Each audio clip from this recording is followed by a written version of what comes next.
Obrigado, Sr. Presidente. Sr. Ministro, irresponsabilidade é aquilo que o Governo anda a fazer com os serviços públicos. É isso que se chama irresponsabilidade.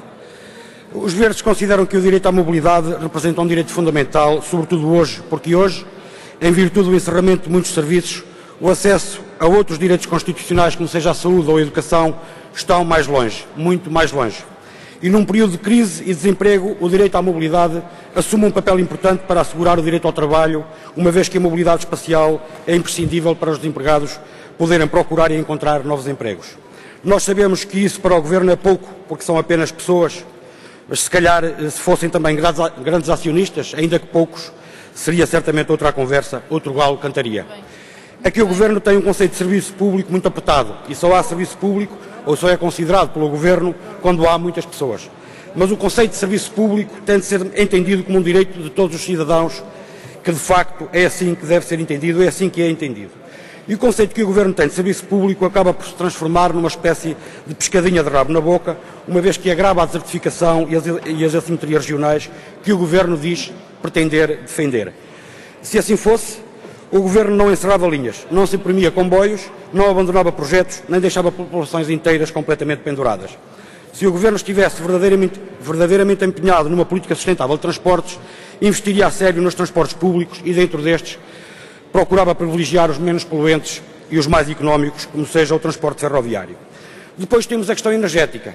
E aqui o Governo, que quer avançar com mais barragens para reduzir a emissão de gases com efeito de estufa e diminuir a nossa dependência energética do exterior, esquece ou faz-se esquecido que o setor do transporte é o setor que tem registrado o maior aumento de emissão de gases com efeito de estufa e, ao mesmo tempo, o que mais contribui para a nossa dependência energética, e sobre a política de transportes é a miséria que se vê.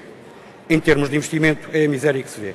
Uma política sustentável de transportes exige investimento, sobretudo na ferrovia, mas exige também que se criem estímulos para que o cidadão o encare como uma verdadeira alternativa em termos de mobilidade e não o que o Governo está a fazer, que é empurrar literalmente as pessoas para fora do comboio.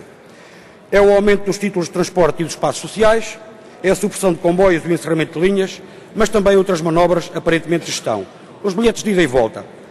Primeiro eram comprados e utilizados dentro de um determinado período que abrangia vários dias. Hoje só dão para um dia e é ainda necessário indicar o comboio específico para a volta, porque se não for esse, lá vem multa. Na linha do Douro alteraram os horários 5 minutos sem ouvir ninguém e o resultado foi que esse atraso de 5 minutos foi suficiente para que os alunos que frequentavam o ensino na régua, para não chegar atrasados às aulas, tiveram que passar a apanhar o comboio anterior, que era 1 hora antes.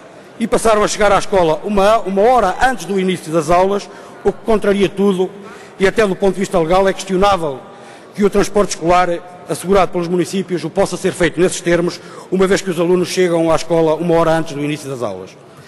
Mas é assim que o Governo pretende fidelizar os passageiros. O Sr. Ministro falou da necessidade de fidelizar os passageiros, mas o que o Governo está a fazer é afastá-los de transportes públicos. E isto só dito sobre reserva mental.